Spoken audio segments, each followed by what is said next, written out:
Patreon account. It's a subscription account, nice. And it's turned into quite the community. And they've been here with me since the beginning. And so what I do is I offer them the opportunity to ask each and every guest a question. Oh, interesting. And so I just posted a picture of us at breakfast. And about 2 minutes after I did the post, what do you got? Joe Rogan texted me. Motherfucker, Joe. I loved, by the way, I'm a Joe Rogan fan. He ain't a fan of mine, but I'm a Joe Rogan fan. No bullshit. Right on. And I've lived with it for I feel like it's a decade. Back in the day, before Joe was Joe Rogan. He was just a podcaster, man. Now he's a phenom. Well, he's what did Joe say? A good friend of mine. So this is from Joe Rogan. Oh, God. This is a tough one. He won't have me on the show, by the way. Who will be held accountable for mandating COVID-19 vaccines for children, which were unnecessary and ineffective? And who will take responsibility for the unprecedented increases in myocarditis and cancer cases among them?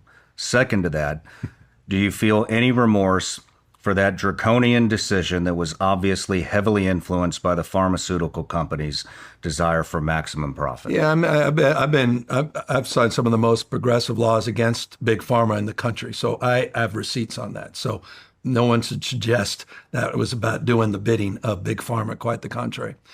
California, like many states, red states included, Florida included, moved forward early in the pandemic, working with the Trump administration and the advisors from the Trump administration to impose certain strategies to mitigate the impacts of this novel disease, coronavirus. What's interesting about this process is none of us have really reviewed in an objective way. It's all through the lens of politics, what we did right and what we did wrong. And so I'll answer that question by telling you what I've just tasked. I've asked our team to put together an objective review of everything we did right, everything we did wrong. We're interviewing people that vehemently disagree with us, that oppose the mask mandates, that oppose the stay-at-home orders, people that are international experts. We're stress testing our entire process.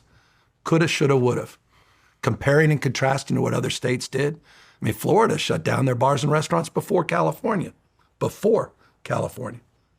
The question was, when did we start to unwind some of those restrictions? California was more restrictive, and we were certainly aggressive at scale. As it relates to vaccines save lives. But Joe asked a very different question about children, and I respect that.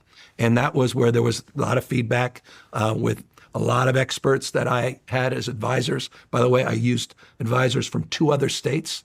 We did this West Coast Alliance to review not just what was coming from the federal government, but to have a prism and lens on the recommendations coming from the CDC through our own independent advisors.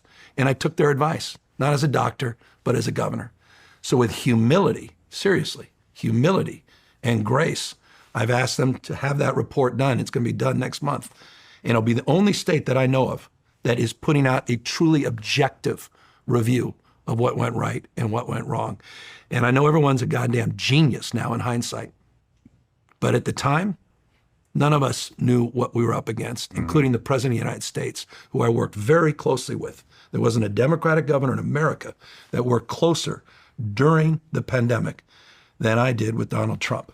And you can go back and stress test that. And I say that with the kind of humility he deserves as well, and grace that he deserves in terms of the decisions he made early on. We were all up against something none of us had any experience around, and we counted on the experts. What are